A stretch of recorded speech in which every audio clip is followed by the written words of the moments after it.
शातिर महिला ठग ने आदिवासी महिलाओं के नाम पर 1,72,55,000 का निकाला लोन।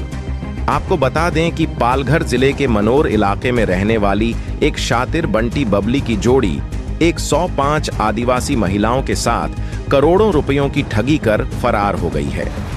महिलाओं को रोजगार दिलाने के नाम पर आरोपी महिला ने 105 आदिवासी महिलाओं के नाम पर 1,72,55,000 का लोन लिया और चंपत हो गई।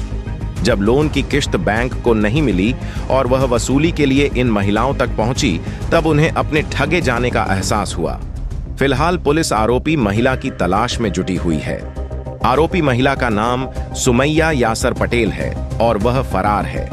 अब पीड़ित आदिवासी महिलाओं के सामने लाखों रुपए का कर्ज कैसे चुकाएं, यह एक बड़ा सवाल खड़ा हो गया है। मिली जानकारी के मुताबिक सुमैया पटेल नामक शातिर महिला ने आदिवासी महिलाओं की अज्ञानता का फायदा उठाया और वाड़ा, मनोर, विक्रमगढ़ और पालघर जिले की कई निजी बैंकों और क्रेडिट संस्थानों से उनके नाम पर आड़ लिया। सुमैया पटेल ने मनोर क्षेत्र की 105 महिलाओं के नाम पर निजी बैंकों और क्रेडिट संस्थानों से महिलाओं को ये झांसा देकर आरण लिया कि वह इन पैसों से उन्हें रोजगार दिलाएगी, जिससे उनकी आर्थिक स्थिति मजबूत होगी। लोन लेने के लिए गरीब आदिवासी महिलाओं के दस्तावेज और फोटो अलग अलग बैंकों में जमा कराए गए हैं। इस पर महिलाओं के हस्ताक्षर व अंगूठे लेकर इन आदिवासी महिलाओं के ग्रुप बनाकर प्रत्येक महिला को 1,000 रुपए देकर एक महिला के नाम पर 3-4 या कई बार आरण निकाला गया है। लेकिन इन आरणों की अदायगी न होने पर संबंधित बैंक अधिकारी महिलाओं के घरों पर हंगामा कर रहे हैं, जिससे महिलाओं का जीना मुश्किल हो गया है। पालघर से तेजेंद्र सिंह की रिपोर्ट। आमच्याकडनं लोन धमकी देऊन मागायची, एक लोन नाही भरला, दुसरं एक लोन नाही भरला, आम्ही एक लोन नाही भरत, दुसरा लोन देतील तर तो लोन भरेल मी, अशी धमकी द्यायची आम्हाला। असं करून बायकांनी लोन त्यांना दिले, असं करून कोण वाढत गेले लोन। पण हिला आम्ही बोलले का लोन बस झाले, आता आम्ही नाही देत, तरी पण ते आम्हाला धमकी द्यायची। असं करून तिने आमच्याकडनं 108 बायकाकडनं लोन घेतले। आणि नानिवली डोंगरीपाडा इथले पण आमच्या 14 बायका आहेत। तिकडे तो भारत बँकवाले म्हणजे अनिल नाव त्यांचं आहे, अनिल सर, ते गेले आणि त्यांच्याकडून धमकावून त्यांच्याकडून पैसे घेऊन गेला। त्या दिवशी सर लोक येतात रोज रोज आमच्या इथे, रोज आम्हाला डोक्याला टेन्शन देतात, आमच्या दारादावर येऊन बसतात, आमचे मुलं आम्हाला शिव्या देतात, गावातली माणसं आम्हाला बडबड करतात का तुम्ही ते सर लोक रोज येतात आमच्याकडे, आम्हाला काय करू, आम्ही आता आमच्या मरायची पाली आलेली। पण न्यूजवाल्यांनी आम्हाला सपोर्ट केला आणि गुन्हा दाखल करण्यात मदत। माझं नाव ज्योती गोवारी आहे। काय फसवणूक झाली आहे तुमची? म्हणजे ती सुमैया यासर पटेल आहे ना, जी महिला, ती आमच्या गावातली आहे आणि तिने आमच्या नावावर कर्ज उचललं होतं। म्हणजे माझ्यासारख्या अजून 108 महिला आहेत, त्यांच्या नावावर तिने कर्ज उचललं आणि ते म्हणजे मी फेडेन, त्याचे हप्ते मी भरेन असं आम्हाला तिने आश्वासन दिलं आणि त्या प्रत्येक कर्जामागे ती आम्हाला 3-4 हजार रुपये असे द्यायची। त्याच्या आमिषाने म्हणजे आम्ही तिला बळी पडलो आणि आम्ही पण तिला कर्ज काढून देत गेलो। मग एक महिलाच्या नावावर, कोणाच्या नावावर 2 आहेत, 3 आहेत, असे 10 पर्यंत कर्ज चालू आहेत प्रत्येक म्हणजे बाईच्या नावावर।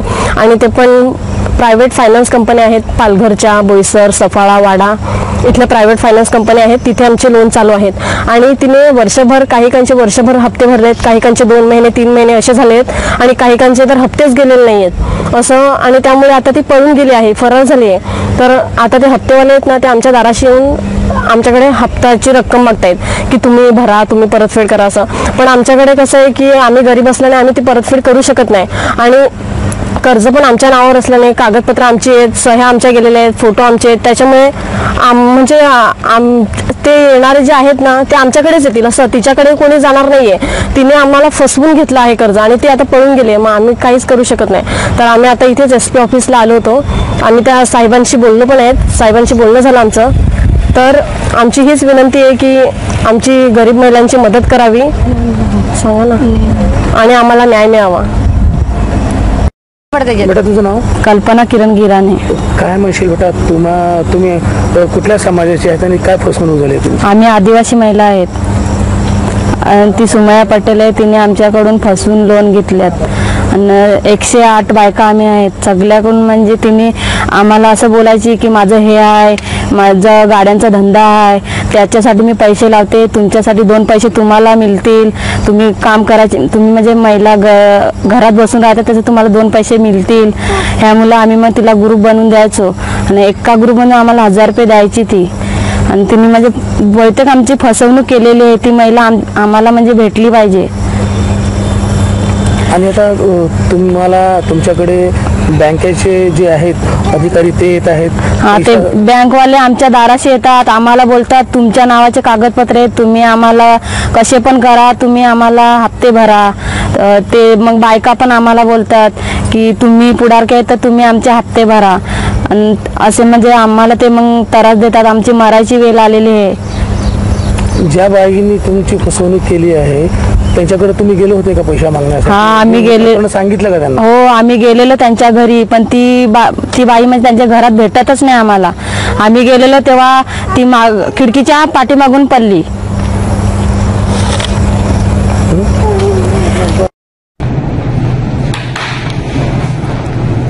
मनोर येथील काही महिला काल या संदर्भात माझ्याकडे भेटण्यासाठी आलेले होते.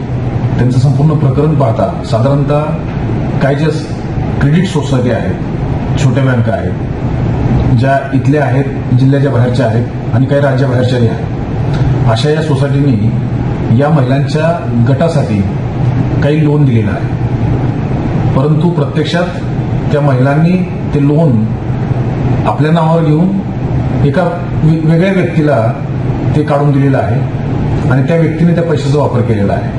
त्यातले काही पैसे हे ज्यांच्या नावावर लोन आहे त्यांना त्यांनी थोडेसे पैसे परत दिलेले आहेत, परंतु बाकीचे पैसे त्यांनी पूर्णतः वापरलेले आहेत. आणि हे संपूर्ण बाब ही बँक, संबंधित पतसंस्था आणि ज्यांनीही पैसे वापरलेले आहेत यांच्या संगनमतातून झालेलं आहे असं साधारणतः प्रामुख्याने दिसतं आहे. हा प्रकरण गंभीर याच्यासाठी आहे की ह्या संपूर्ण महिलाचा गट जो आहे तो अशिक्षित आहे. त्यांना हे बँक लोन ते परत द्यायचं असतं, त्याच्यावर व्याज असतं, या सर्व बाबी कुठल्याही माहीत नाही आहेत.